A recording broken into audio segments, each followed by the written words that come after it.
එකමත් එක කාලෙක ලස්සන රාජධානියක් තිබුණා. මේ රජතුමා රටවැසියන්ට බොහොම කරුණාවන්ත දැහැමි පාලකයෙක් වුණත් එතුමාට පුංචි දුර්වලකමක් තිබුණා. ඒ තමයි අලුත් දේවල් විශේෂයෙන්ම වටිනා කියන වස්තු සම්භාරයේ එකතු කරන්න තිබුණු නොතිත් ආශාව.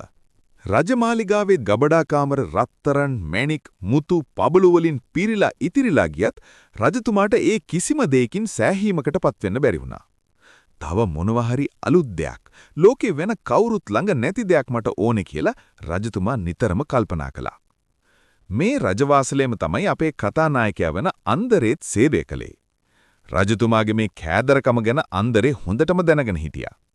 රජවාසලේ හිටපු අනිත් ඇමතිවරු පුරෝහිතයන් හැමෝම රජතුමාගේ මේ ආශාව Tamanගේ වාසියට හරවා ගන්න විවිධ බොරු දේවල් ගෙනත් දීලා තනතුරු තානාන්තරේ ලබා ගත්තා.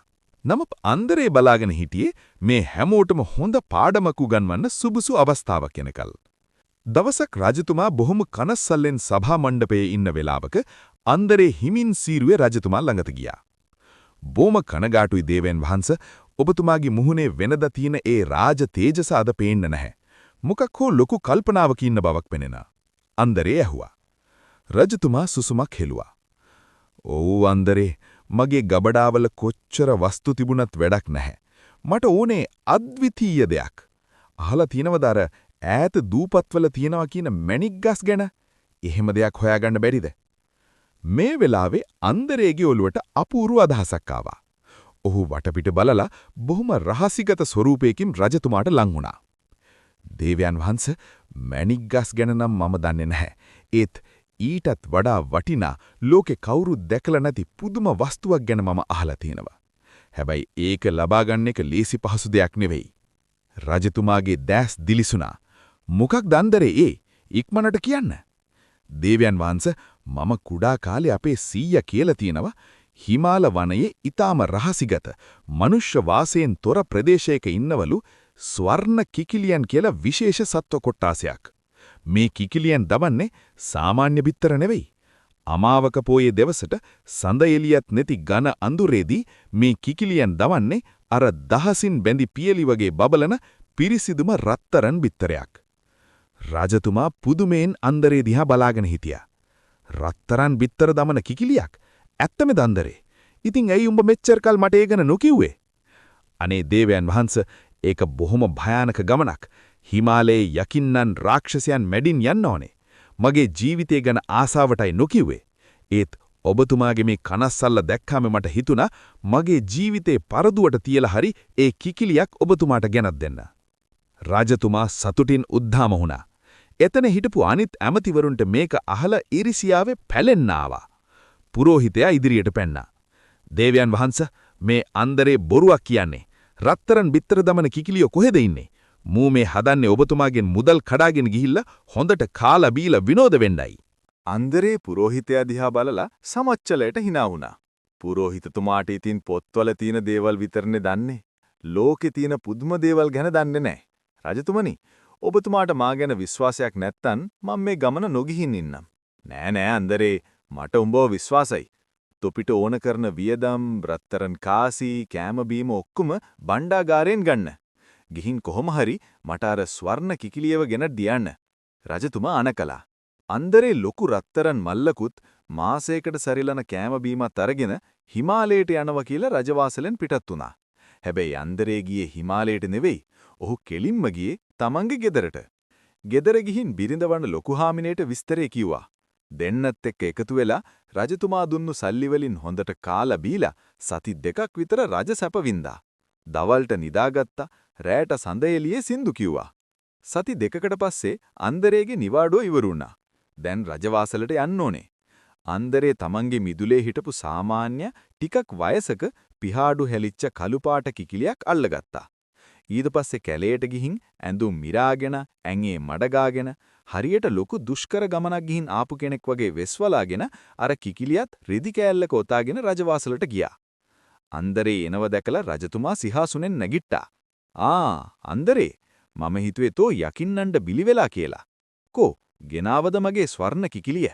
අන්දරේ බොහොම අමාරුවෙන් හුස්ම ගන්නව වගේ පෙන්නලා අර රෙදි පොට ලිහලා ඇතුලේ හිටපු සාමාන්‍ය කිකිලිය එළියද ගත්තා. ඒක දැකපු ගමන් පුරෝහිතයා ඇතුළු පිරිස මහා හයියෙන් හිනාවෙන්ඩ ගත්තා. බලන්ඩ දේවයන් වහන්ස මම කිව්වේ බොරුද? මේ ඉන්නේ අන්දරේගේ ගෙදර කුණු බිත්තර දාන නාකි කිකිලියක්නේ. හිමාලේ ගියා කියලා මූ අපිව රවට්ටලා. රජතුමාත් ටිකක් සැකෙන් වගේ කිකිලිය දිහා බැලුවා. මේකද අන්දරේ අර දිව්‍යමය කිකිලිය. මේක නිකන් කුකුල් නාම්බෙක් වගේනේ පේන්නේ. අන්දරේ බිම දන ගහලා වැන්දා. දේවයන් වහන්ස පෙනුමට රැවටෙන්න එපා. මේ දිව්‍යමය සත්වයෝ සාමාන්‍ය අයට පේන්නේ සාමාන්‍ය විදිහටයි. ඔවුන්ගේ සැබෑ ස්වරූපය පේන්නේ ඔවුන්ගේ හාස්කම් පෑවුවම විතරයි. හොඳයි. එහෙනම් දැන්ම මේක ලවා රත්තරම් බිත්තරයක් දම්මවමු. මට ඉවසිල්ලක් නෑ ඒක දකින්නකල්. රජතුමා කිව්වා. අනේ දේවයන් වහන්ස පොඩි ප්‍රශ්නයක් තියෙනවා. මේ කිකිලිය රත්තරම් බිත්තර දාන්න නම් විශේෂ කොන්දේසියක් සම්පූර්ණ වෙන්න ඕනේ. අන්දරේ බෑරූරු මෝණක් හදාගත්තා. මොකද්ද ඒ කොන්දේසිය? අන්දරේ යෝජනා කළා. දේවයන් වහන්ස අපේ පුරෝහිතතුමා තමයි බණ දහම් දන්න සිල්වත්ම කෙනා. එතුමා ලවා මුලින්ම උත්සාහ කරවමු. පුරෝහිතයාට දාඩිය දැම්මා. ඔහුට රත්තරන් ගැන තියෙන ආසාව ඔහුම දන්නවා. ඒත් රජාන නිසා කරන්න දෙයක් නැහැ. ඔහු වෙවුලන අත්වලින් කිකිලිය අරගෙන පින්වත් කිකිලියනි රජතුමා වෙනුවෙන් රත්තරන් බිත්තරයක් දුන්න මැනවි කියලා කිව්වා.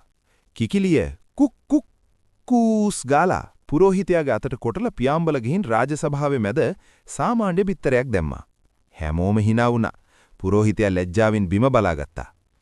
දැක්කනි දේවයන් වහන්ස පුරෝහිතතුමාගේ හිතේ රත්තරන් වලට ලොකු ආසාවක් තියෙනවා. ඒකයි මේ සාමාන්‍ය බිත්තරයක් දැම්මේ. අන්දරේ කිව්වා. ඊළඟට තව ඇමතිවරු කීප දෙනෙක් උත්සාහ කළා. ඒ හැමෝම කිකිලිය අල්ලනකොට ගිතුවේ මේකෙන් රත්තරන් බිත්තරයක් ගත්තොත් මටත් කොටසක් ඉල්ල ගන්න පුරුවන් කියලා. ඉතින් කිකිලිය දැම්මේ නිකම් බිත්තර. සමහර වෙලාවට බිත්තර දැම්මෙත් නැහැ. නිකන් කෑ ගැහුවා විතරයි. රජතුමාට මේක බලන් ඉඳලා හොඳටම තරහ ගියා.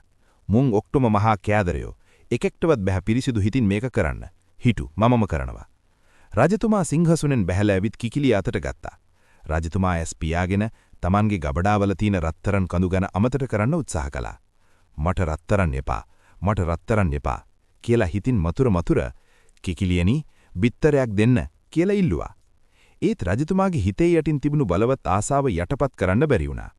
කිකිලිය රජතුමාගේ උඩක්කුවේ සාමාන්‍ය බිත්තරයක් දැම්මා. රජතුමා හරිම කනගාටුවටපත් වුණා. අන්දරේ මේ මුළු රාජසභාවෙම ලෝභ නැති එකම එක මිනිහෙක්වත් නැද්ද? මමවත් සුදුසු නැද්ද? මේ වෙලාවේ අන්දරේ ඉදිරියට ආවා. ඔහු එනිකොටම තමන්ගේ ඉනේ හංගගෙන හිටපු කහපාට තීන්ත ගාපු රවුම් ගලක් අතට අරගෙන නොපෙනෙන විදිහට මිට මෙලව ගත්තා. දේවයන් වහන්ස ඔබතුමා ඇතුළු හැමෝම මේ ලෞකික සැප සම්පත්වලට ගොඩක් ඇලිලා ඉන්නේ. ඒකයි මේක හරි නොගියේ. මම උත්සාහ කරලා බලන්නම්. අන්දරේ කිකිලිය අරගෙන බොහොම බැතිබර විදිහට ඒකේ ඔළුව අත ගාවා.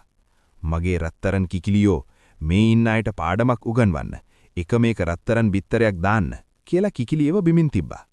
ඒකම අන්දරේ තමන්ගේ අතේ තිබුණු අර කහපාට ගල කවුරුත් නොදකින විදිහට කිකිලියගේ යටින් තිබ්බා. ඊට පස්සේ කිකිලියටනි නෙලවුවා. දේවයන් වහන්ස අන්න බලන්න. අන්දරේ කෑ ගැහුවා. රජතුමා ඇතුළු පිරිස දුවගෙන එවිත් බැලුවා.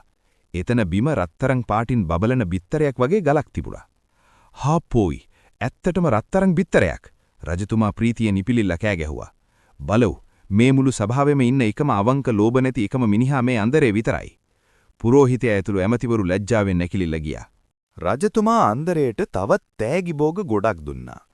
අර රත්තරන් බිත්තරේ බොහොම ආසාවෙන් අරගෙන ගිහින් තමන්ගේ භාණ්ඩාගාරයේ විශේෂම තැනක තැන්පත් කළා. පහුවදා උදේ අන්දරේ රජවාසලට එනකොට රජතුමා බොහොම කේන්තියෙන් හිටියේ. අන්දරේ තෝමාව රැවට්ටුවා නේද? අර බිත්තරේ රත්තරන් නෙවෙයි. තීන්ත ගාපු ගලක්. මම ඒක රත්තරන් බඩු හදන ආචාර්යයට පෙන්වම ඌ කිව්වා. අන්දරේ බය නැතුව hina වුණා. දේවයන් වහන්ස මම ඔබතුමාට ගෙනාවේ ඇත්තම ස්වර්ණ කිකිලියක් නෙවෙයි. පාඩම් උගන්වන කිකිලියක්. ඔබතුමා දැක්කනි රත්තරන් බිත්තරයක් ගන්න පුළුවන් වුණේ හිතේ ලෝභකමක් නැති කෙනෙක්ට විතරයි කියලා මම කිව්වම මේ සභාවේ ඉන්න හැමෝම තමන්ගේ කෑදරකම එලි කරගත්ත හැටි. පුරෝහිතතුමාගේ ඉඳන් හැමෝම ලෝභයි කියලා ඔප්පු වුණා. රජතුමා කල්පනා කළා. එතකොට උඹ කොහමද අර බිත්තරේ ගත්තේ? දේවයන් වහන්ස මම කලේ පොඩි උප්පර වැට්ටියක් විතරයි. මට ඕනේ උනේ ඔබතුමාට පෙන්නලා දෙන්න වටිනාම දේ මේ එකතු කරන රත්තරන් නෙවෙයි. Taman වටේ ඉන්න මිනිස්සුන්ගේ අවංකකමයි කියන එක. ඔබතුමාගේ මේ අසීමිත ආශාව නිසා වටේ ඉන්න හැමෝම බුරුකාරයෝ වෙලා මම ගෙනාපුවර බොරු රත්තරන් බිත්තරයෙන්වත් ඔබතුමා ඒ පාඩම ඉගෙන ගත්තනම් ඒක තමයි ඇත්තම රත්තරන් බිත්තරය. රජතුමා මොහොතක් නිහඬව හිටියා. අන්දරේගේ කතාවේ ඇත්තක් තියෙන බව ඔහුට තේරුණා. තමන්ගේ කෑදරකම නිසා තමන් වටා ඉන්නේ තමන්ව රැවටෙන පිරිසක් බව රජතුමා වටහා ගත්තා. උඹ හරි අන්දරේ. උඹ මට දුන්නේ රත්තරන් බිත්තරයකට වඩා වටිනා පාඩමක්. මේ කපටි ඇමතිවරුන්ගේ සැබෑ ස්වරූපය මම අද දැක්කා. රජතුමා අන්දරේගේ නුවණ අගය කරලා ඔහුට දඬුවම් කරනවා වෙනුවට නැවතත් තෑගි දීලා පිටත් කළා. අන්දරේ ගෙදර ගියේ රජතුමාගේ සල්ලි වලින් සති දෙකක් සැපවිඳලා තවත් තෑගිත් අරගෙන රජවාසලේ ලොක්කන්ගේ රෙදිත් ගලවලා Tamanගේ නුවණ ගැන ආඩම්බර වෙමිනුයි. අර ගෙදර හිටපු නාකි කිකිලියත් ආපහු අරගෙන යන්න ඔහු අමතක කළේ නෑ.